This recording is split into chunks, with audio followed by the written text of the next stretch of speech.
Some of the symptoms of endometriosis and the symptoms of urinary tract infections, such as painful urination, pain during sexual intercourse, do overlap.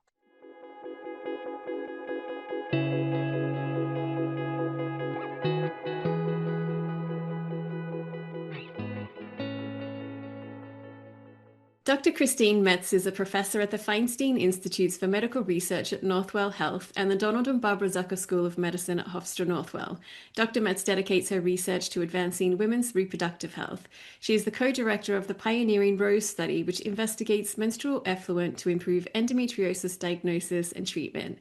Thank you so much for joining me today. Thank you for the invite. I'm delighted to be here. Yeah, I'm really looking forward to our chat. A lot of the people, much of our content is centered around urinary tract infection, but we also cover conditions with overlapping symptoms or other topics in women's health that have a broader impact. And many people in our community experience endometriosis, including myself.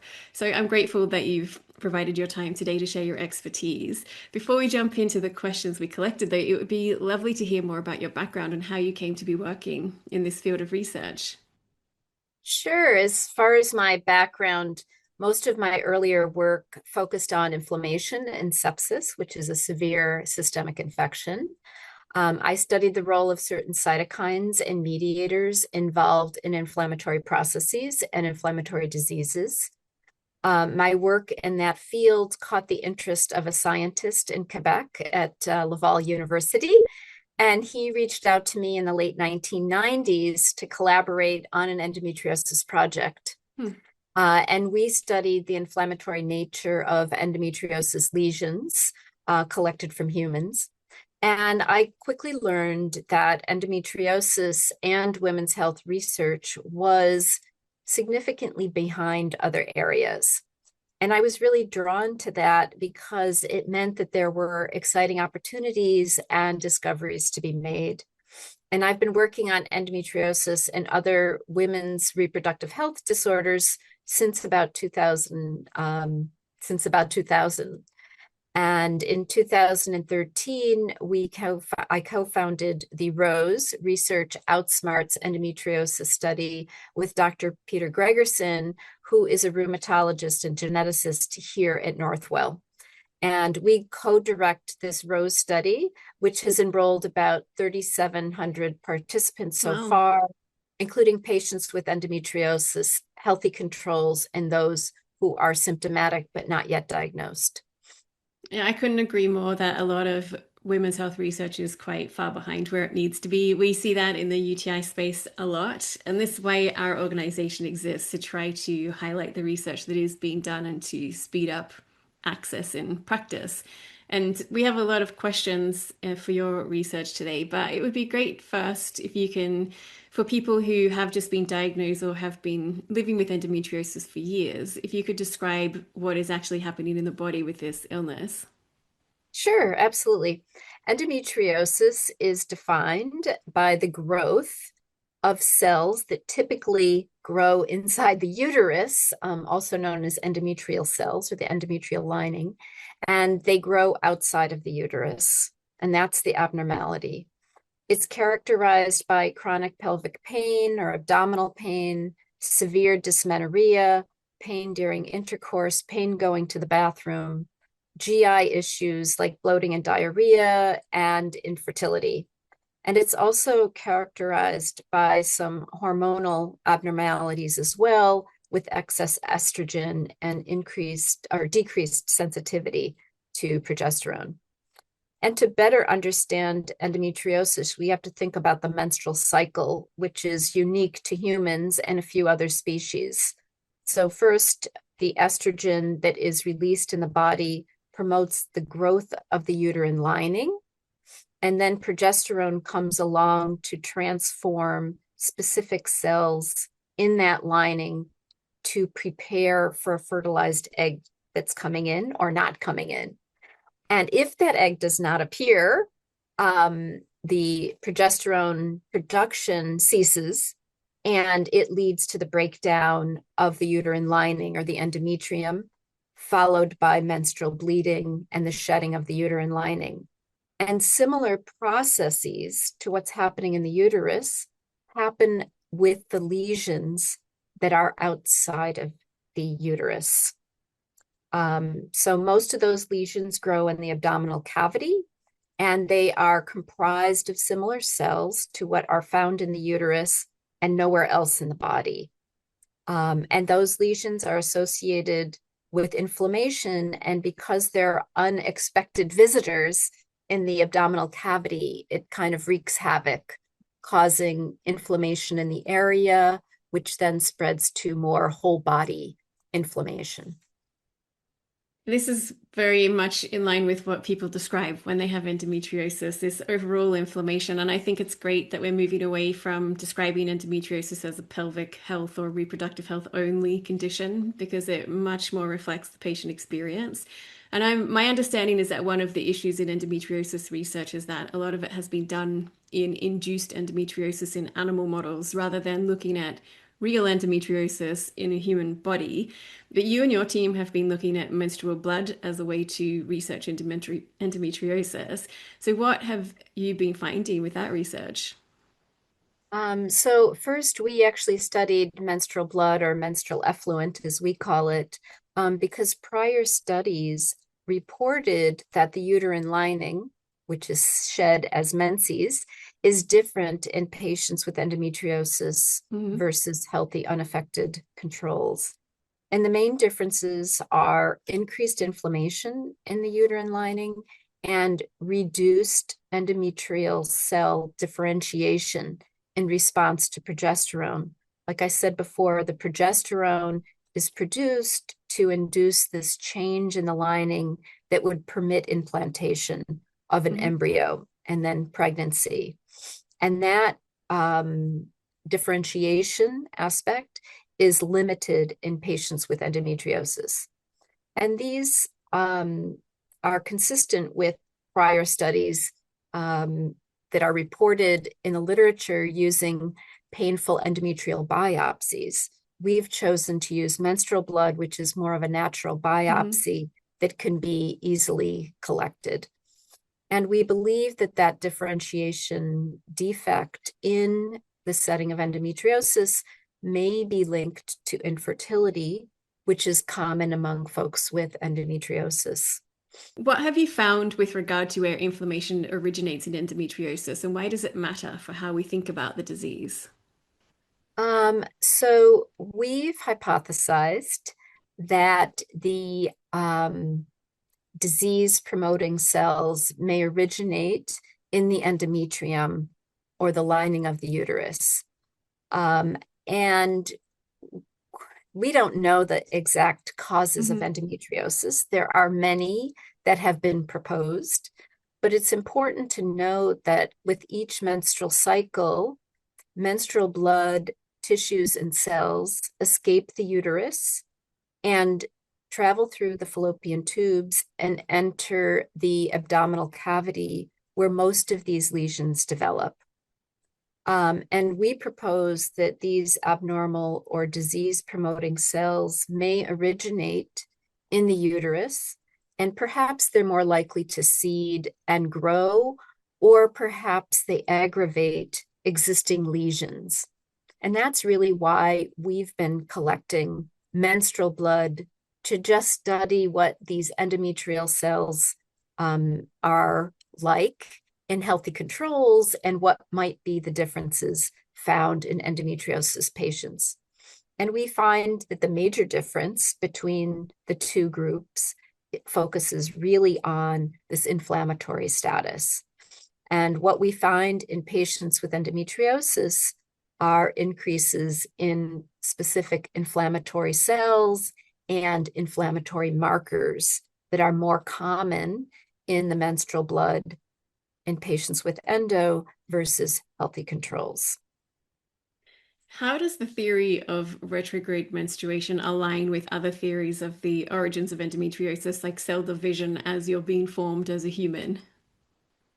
So there are many postulated theories about how endometriosis may develop. The theory of retrograde menstruation is perhaps the oldest. It was first described in Sampson, who was a surgeon in upstate New York, who observed that if he did abdominal surgery on women during their menstrual cycle, during the bleeding phase of the menstrual cycle, he found blood in their abdominal cavity. And he said, aha, this may be the cause of the delivery of endometrial-like cells or uterine-like cells to the abdominal cavity.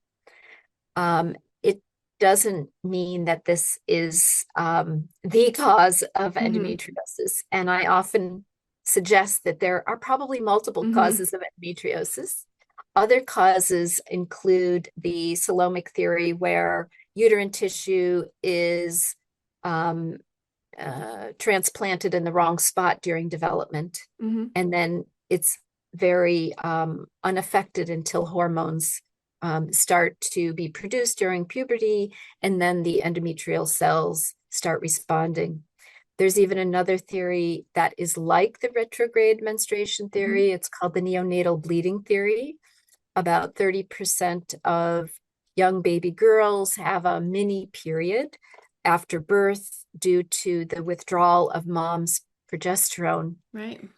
And that is believed to also undergo a retrograde menstruation into the abdominal cavity through the fallopian tubes, plant and seed, and perhaps stay dormant or inactive until puberty begins and hormones start to be produced.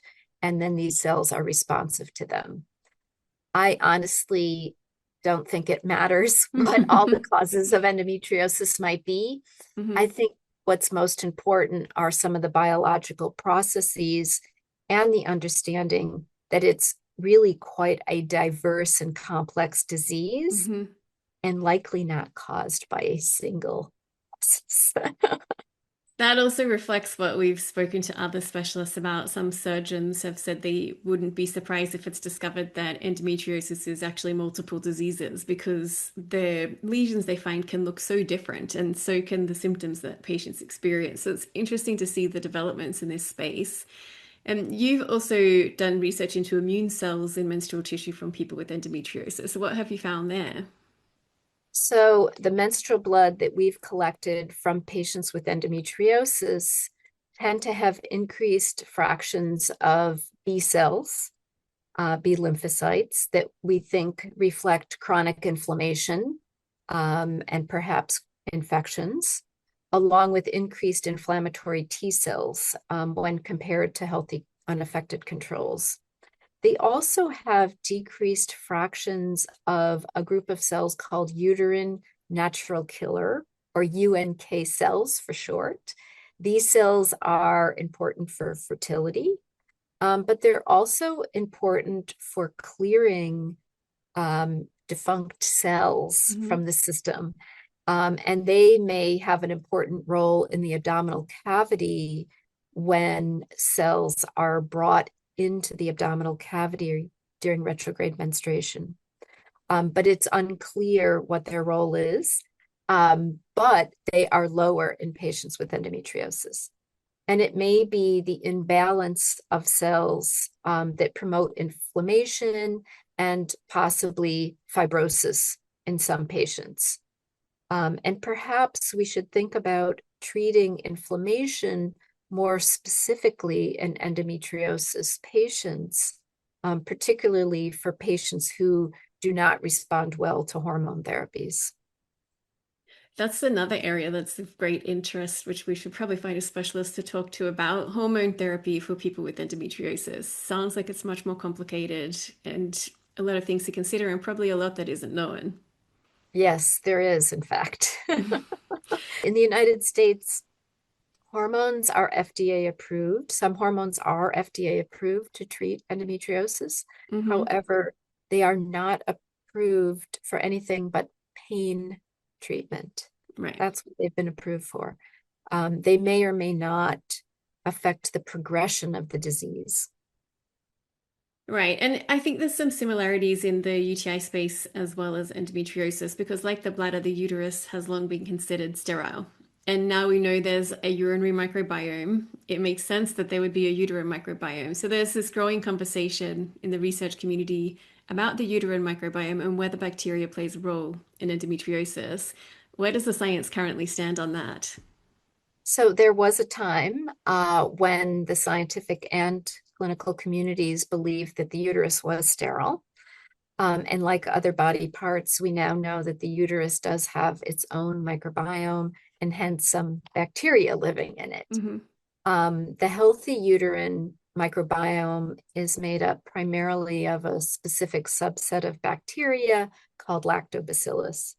And this is an important bacteria because it has a positive role in preventing disease-causing bacteria from overgrowing in the uterus. And there was a paper published in 2023, not too long ago, from a Japanese group suggesting that a very specific kind of uterine bacteria called Fusobacterium nucleata that causes endometriosis. And that's what their postulate was in this paper. Although much of the evidence was based on animal models, these animal models poorly reflect the human condition. These Hmm. animal models, they do not menstruate. Yes. So they typically just transplant a little uterine tissue and sew it on to the inside lining of the abdominal cavity in rats and mice. And they look for the growth of these supposed lesions, but they're quite different in composition compared to human endometriosis lesions. But it did spark a lot of interest Hmm. that bacteria may play an important role in the disease in some individuals. It makes sense. Anyone who's had a chronic bladder infection will just think this sounds logical. But I don't think a lot of people think about having a chronic uterine infection. So, can you tell us a bit about chronic endometritis and what the connection might be to endometriosis? Sure. Chronic endometritis is characterized by persistent inflammation of the uterine lining. It's typically caused by bacteria or other pathogens, but it can be caused by non-microbial sources such as uterine polyps and IUDs and Hmm. other foreign substances that may enter the uterus. The symptoms of chronic endometritis are quite vague or absent. Hmm. So it's very rarely diagnosed. It's unclear what the prevalence of chronic endometritis actually is because it's almost exclusively diagnosed in the setting of infertility. Hmm. And it requires a biopsy of the endometrial lining or the uterine lining, um, and which is a rather invasive process. And it's been linked to infertility and poor pregnancy outcomes. So Hmm. unfortunately, we don't know much about it in the common non-infertile Hmm. group of folks who are wandering the planet, but we know a little bit more about it in the setting of infertility. Groups in Japan and Italy have studied the link between chronic endometritis and endometriosis. And they've been studying it for many years, and they report that patients who have chronic endometritis have a 2 to 3 fold increase in the risk of developing endometriosis.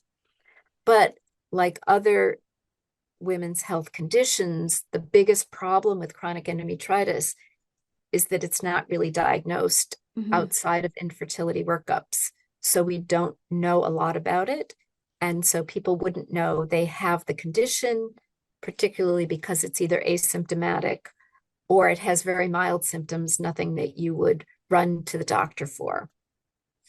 I think that's problematic as all things in women's health where we don't know enough because I have spoken to some clinicians who work with chronic UTI patients who speculate that there could be a uterine infection that's seeding into the vagina and seeding into the bladder, and that's where it's coming from. But because there is no good way to test for that, they can't really figure out the treatment approach, but they have speculated this. And I think that area of research will be interesting for the UTI community as well to see how those microbiomes might be interconnected, especially when there's infection. Absolutely. I mean, there's so much research to be done. Yeah. It's kind of the Gaps theme in of our knowledge. channel. Yeah. Exactly. I wanted to ask about some of your other research. Can you explain the concept of cellular senescence in endometriosis and why it appears to matter in this disease? Sure, absolutely. So, when we analyzed menstrual blood from patients with endometriosis versus healthy controls, we found more markers of senescent cells. And senescence is strongly linked to inflammation. And we think of senescent cells like zombie cells. They don't proliferate. They secrete lots of bad actors, lots of inflammatory cytokines and matrix molecules linked to fibrosis, and they don't die. They stick around and they promote continuous inflammation. And they're very much associated with chronic conditions of aging, mostly inflammatory, cardiovascular disease, lung fibrosis, kidney disease, um, Alzheimer's disease, and other brain degenerative disorders.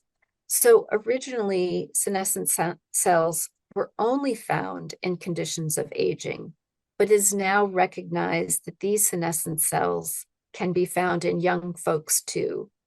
And we believe that some of these cells may contribute to disease progression and disease symptoms in patients with endo. It's interesting and creepy the way that you describe it with the zombie cells, but there's these lesions that hang around. I guess it would make sense that there might be something happening like that. Is there anything in medicine that is already looking at treating this kind of issue? Yes, there have been a few clinical trials in the setting of lung fibrosis Hmm. and kidney fibrosis using what we call senolytic agents. These are agents that target these zombie senescent cells and induce them to die. Hmm. And they've been quite successful in clinical trials in some combination therapies for lung and kidney fibrosis. So there is hope that these cells can be targeted. Interesting. I see endometriosis seems to go to clinical trial for drugs that have been used for other things in the past quite often. So we see these off-label uses, and I'm interested to see what the results of a lot of these trials are and how that will benefit the patient community. Yeah, I mean, we're very interested in a molecule called quercetin, which is a senolytic agent. Hmm. It attacks senescent cells, but it also has many other diverse functions and activities. We call it a pleiotropic agent. And what's nice about it is it's a natural flavonoid. It's found in Hmm. many fruits and vegetables, teas, herbs, and it's also found in supplements. And it has lots of activities. It's anti-inflammatory, anti-tumor, antioxidant, antibacterial, anti-proliferative. It has like all these amazing qualities. And it has a pretty low risk to benefit ratio. So the benefits really significantly outweigh the risks. And we've gotten very interested in it because it was found to be effective in decreasing these endometriosis-like lesions in laboratory animals. And in human clinical trials, it's been shown to be helpful in the setting of polycystic ovary syndrome or Hmm. PCOS. Again, it has a good safety profile, and in some studies, it's actually been helpful for treating pain. So we think it's at least something to be thinking about Hmm. um, when considering testing new agents in patients, So, especially if they would be taking it for long periods of time. yeah, I You want was to going stay to ask safe. you. It is something that comes up a lot in the patient community for UTIs as well. So a lot of patients do use this as a supplement, and the safety is one of the questions that would come up. Is there anything from your research that you think would apply directly or indirectly to that UTI community and why it might benefit them? So the UTI community, it's interesting. Quercetin does show some antibacterial activities. It's unclear how bioavailable Hmm. quercetin is when you take it. And there are different forms of quercetin. There's one that's called quercetin bromelain, and there's one that's called quercetin phytosome. Hmm. So there are publications showing that quercetin phytosome is more readily taken up and usable by the body. And we've actually taken it here and had our blood tested Hmm. to make sure that you could find the quercetin in our blood, like they claim. Hmm. And we've been comparing that to other formulations.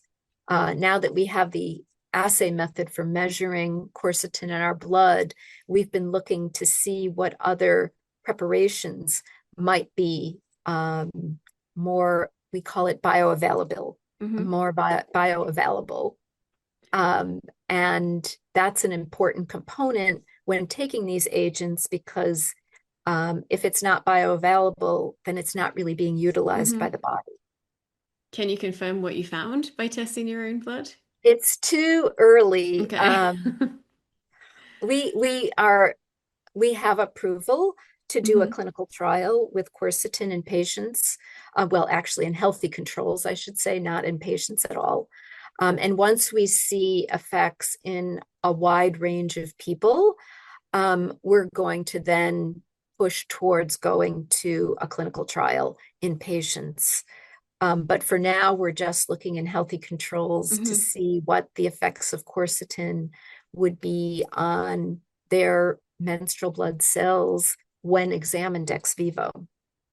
Well, I'm interested to see the results of the research when it's completed. I think the patient community will be interested as well, given they already are using supplements like that. But as I mentioned earlier, a lot of people in our community have endometriosis and a history of recurrent UTI. Is there a biological reason that these two conditions might co-occur more than we'd expect by chance? Well, first, I just wanted to say that some of the symptoms of endometriosis and the symptoms of urinary tract infections, such as painful urination, pain during sexual intercourse, do overlap. Mm-hmm. So oftentimes, healthcare professionals mistake one for the other. And it's also possible that in some people, endometriosis lesions grow on the bladder or near the bladder or affect nerves that affect the bladder, Mm-hmm. causing bladder function changes and causing pain. And finally, both of these conditions have dysfunctional hormone and chronic inflammation associated with them. Mm-hmm. And I think that's another issue. And when you have chronic inflammation, you may have reduced ability to eliminate infections because that chronic inflammation is taking a toll on your body, leaving people with endometriosis or other chronic inflammatory conditions more vulnerable Mm-hmm. to infections.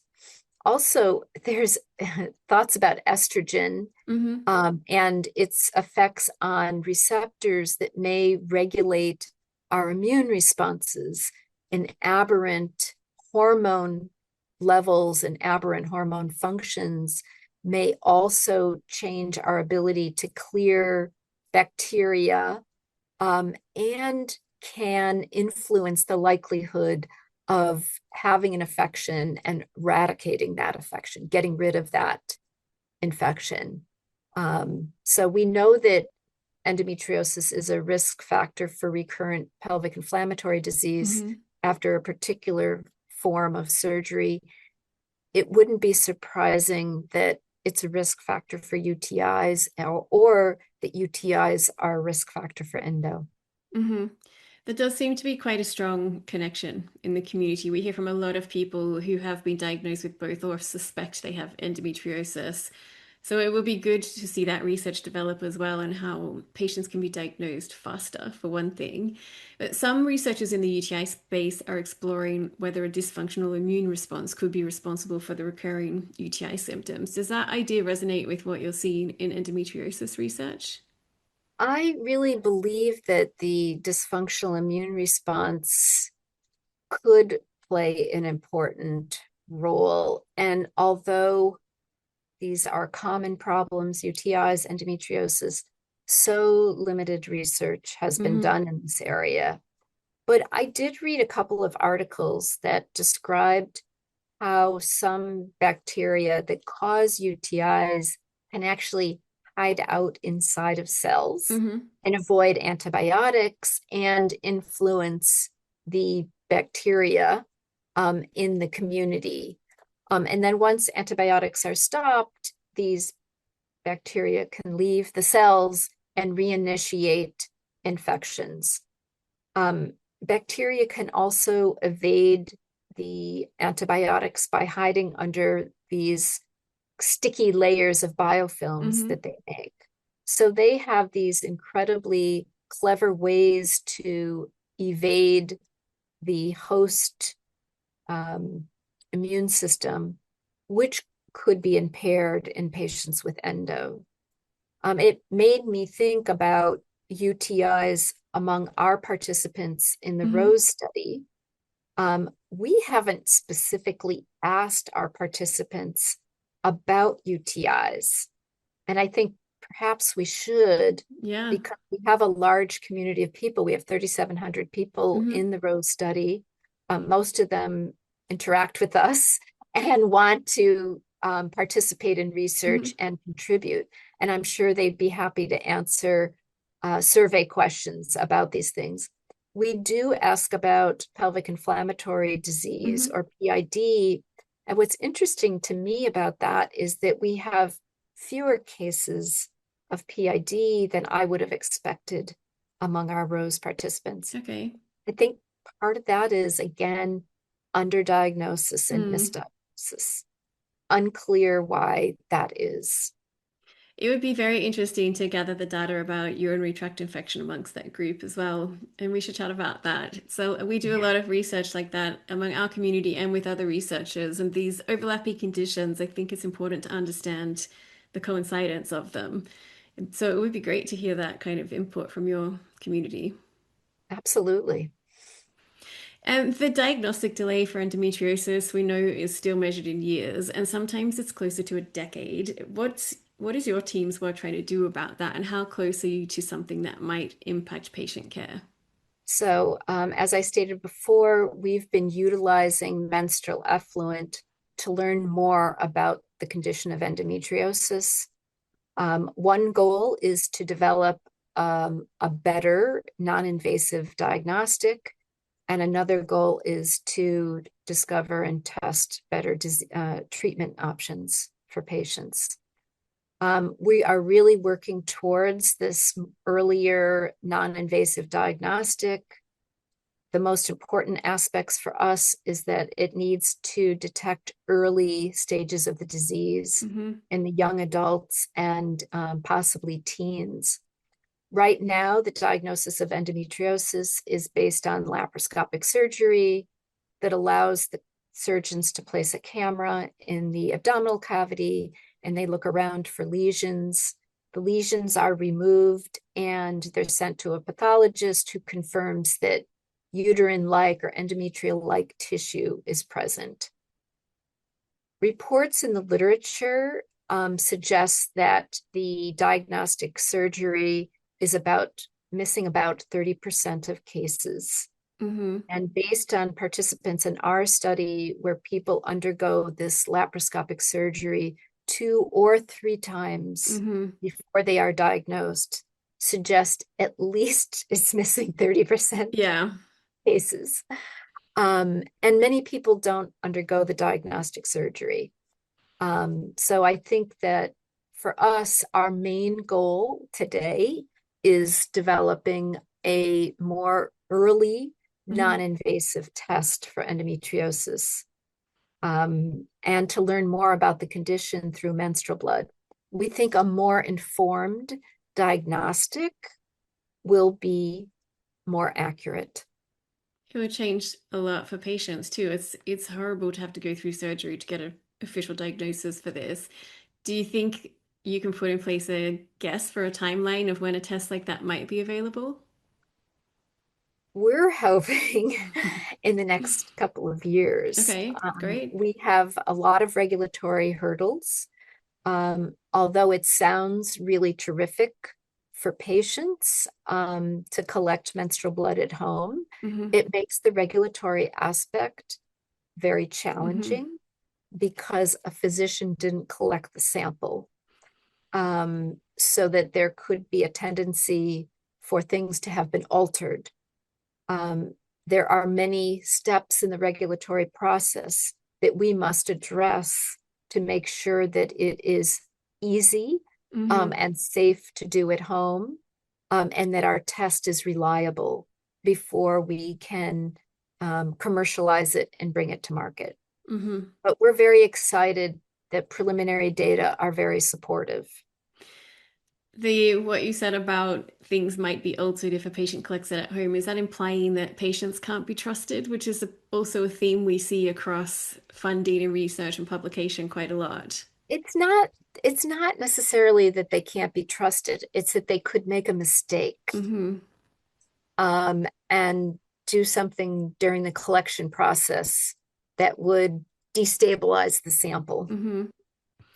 Um, it's a very challenging aspect, even though if you polled folks, they would want to collect that type of sample at home. Exactly.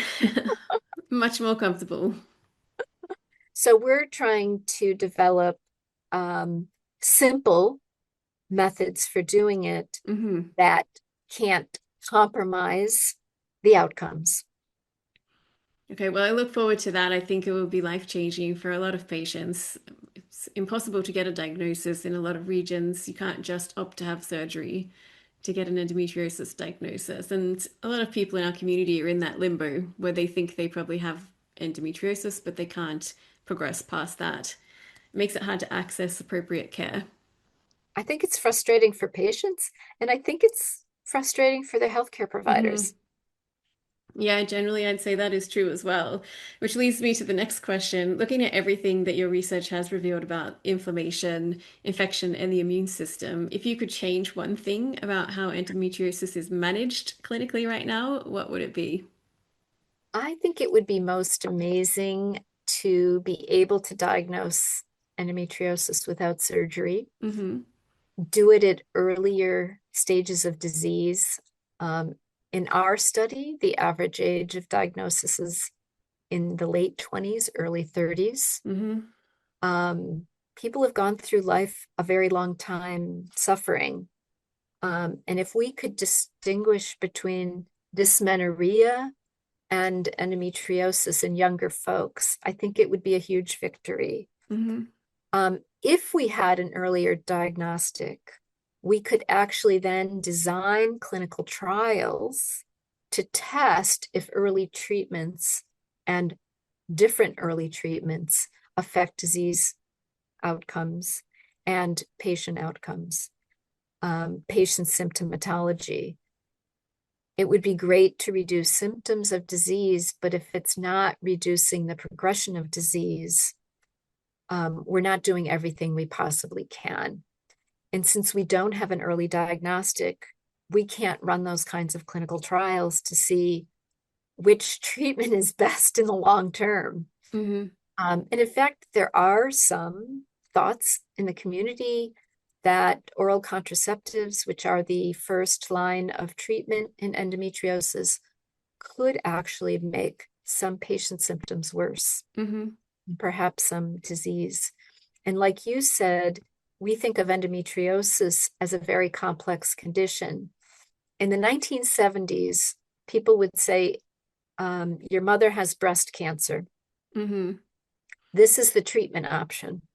There was one label for it and one or two treatments. And now, if you think about breast cancer, there are many, many forms of breast Hmm. cancer and many, many treatment options. And within each form, there are multiple forms of treatment Hmm. options. Patients get to choose which might be best for them and their lifestyle and their expectations. We're nowhere near that for endometriosis. We Yeah. call it one disease, but in fact, it may be combinations of disease. We're just not sure. Studying the uterus will really help define conditions of the uterus. We Hmm. might find novel conditions that were never diagnosed I before. fully expect that will happen. and develop better treatments. Mm-hmm. Like I said, in the United States, certain hormones are FDA approved to treat pain and Mm-hmm. endometriosis. And I think we need to learn more about the conditions so that we can develop better treatments and develop better diagnostics. We need to take care of young women or people with uteruses better so that we can support their future successes. If you're missing school Mm-hmm. or work every single month because of symptoms of whatever condition you have, it's not giving you any advantages. It's Agreed. really a disadvantage. In the United States, some of these people lose their jobs, and that Mm-hmm. means they lose their health insurance. It's a real double whammy for them. So our goal would be to develop earlier, better diagnostics that are friendlier to patients and very symptom based, Mm-hmm. because I think we really kind of ignore the symptoms in Yeah.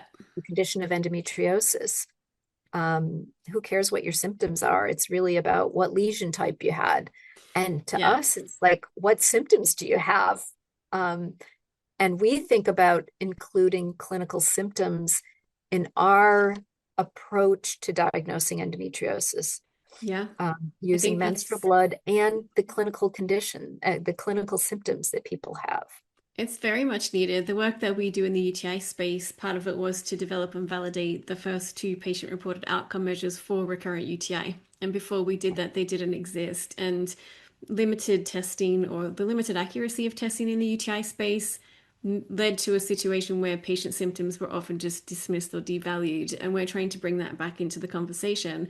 And I think it draws a parallel with endometriosis. If we're not listening to the patient symptoms, why are we even having the discussion in the first place? We're just looking at the disease, but we started looking at the disease because of the symptoms. And then we ignored the symptoms. So we're trying to bring that back into the conversation. And I'm happy to hear that you're also including that in your research.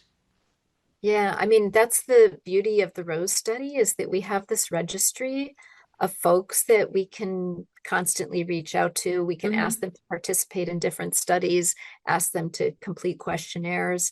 There's a lot to ask. Yeah, there We is. know very little about the uterus, and to us, one of our big lifetime goals would be to have more uterine health evaluation through Mm-hmm. menstrual blood as part of the annual exam. Look, Mm-hmm. they check our breasts, they check our cervix, um, they check your vaginal canal in your annual exam, Mm-hmm. but no one ever checks your uterus. Yeah, It's so pretty true. interesting, except in the setting of female Mm-hmm. infertility. It's just not probed or assessed. And I think menstrual blood offers this unique Mm-hmm. biospecimen that's really been ignored for centuries as a potential biological specimen. Before we were working in this space, there were very few papers and certainly no Mm-hmm. population-based studies looking at menstrual blood. The original studies were to isolate stem cells from menstrual blood to use them to treat ischemic disease, Mm-hmm. which mostly affects men. Well, of course. So it wasn't to learn more about the uterus, Yeah. um, which is, a little frightening to think about it. Yeah, Um, we see that quite a lot in women's health or the lack of women's health research. But I have been seeing more researchers using menstrual effluent for different yep, types of research. And I think that's really encouraging because, like you said, it's a crucial part of the human body and we really need to understand it better. yep, yep, I I, totally agree. I did And have one thank you more. for informing me more about UTIs. Well, It really brought them to my forefront. And in fact, I have a daughter that has recurrent UTIs, mm-hmm, and has had challenging diagnostic mm-hmm. and clinical care, and Well, we may sometimes be able to even to provide endo. resources to help with that. So I'm glad we talked as well because I think there may be ways that we can collaborate. But one question I did want to ask, our patient community is very engaged in research. Is there a way that they can engage with your research if they have endometriosis or suspect they might? Well, interestingly, we are IRB approved. Our institutional review board has approved us to collect menstrual blood specimens anywhere from North America. Hmm. And part of our restriction is the timing that's required for a sample to get to our institution for analysis. So we like to receive a sample within 24 hours of collection, Hmm. which makes it very difficult if it's coming from such a faraway place. However, we have been recently testing various tissue stabilizing solutions to find out whether patients could stabilize their Hmm. menstrual blood samples that they collected at home before they shipped them to us. And if that really works for us, we would be able to collect menstrual blood on a more global scale. Well, So that stay would be great. tuned. Well, most of our audience is actually in the US, but we have Ah, quite a global presence, but the majority are US based, then the UK, then we've received okay. participation from more than 100 countries, but there's a lot of people So watching this from the for US. US based, they can just Google Rose and endometriosis, and Hmm. our website will be the first that comes up. And we have a patient portal. Nobody comes into the office here for a visit. Everything is done online. Great. Everything from the consent to the Hmm. questionnaires to choosing how they would collect their menstrual blood, when they would collect it, etc. There's a QR code that brings them right into our patient portal. Yeah, that sounds great. I can also put the link in the video description so people can find it easily. Yeah, absolutely. And we're always looking for patients who have symptoms and have not been diagnosed, Hmm. people who have a surgical diagnosis of endometriosis, and unaffected healthy controls. Hmm. Yeah, always important. Great. Well, we'll definitely share that. And I'm so grateful again for your time. It's been really interesting to learn more about your research. Well, again, thank you for having me. It's been a lot of fun. I learned more about UTIs and thought more about how they may be associated with endometriosis. Um, and we do work on chronic endometritis, and Hmm. UTIs and chronic endometritis may also have an association. But it's an area that just needs a lot more attention. It does. And we're here for it. So we'll support your research in any way we can. Terrific. Thanks so much for watching. I hope you found this expert video helpful. If you'd like to learn more about this or related topics, be sure to check out our other videos or head over to liveUTIfree.com for related articles. We'll drop some links in the video description. If you like what we're doing on this channel, you can support our work by hitting subscribe here on YouTube, and don't forget to tick the bell so you'll be notified of our future videos. Thanks again for watching, and until next time, keep asking questions and pushing for better solutions.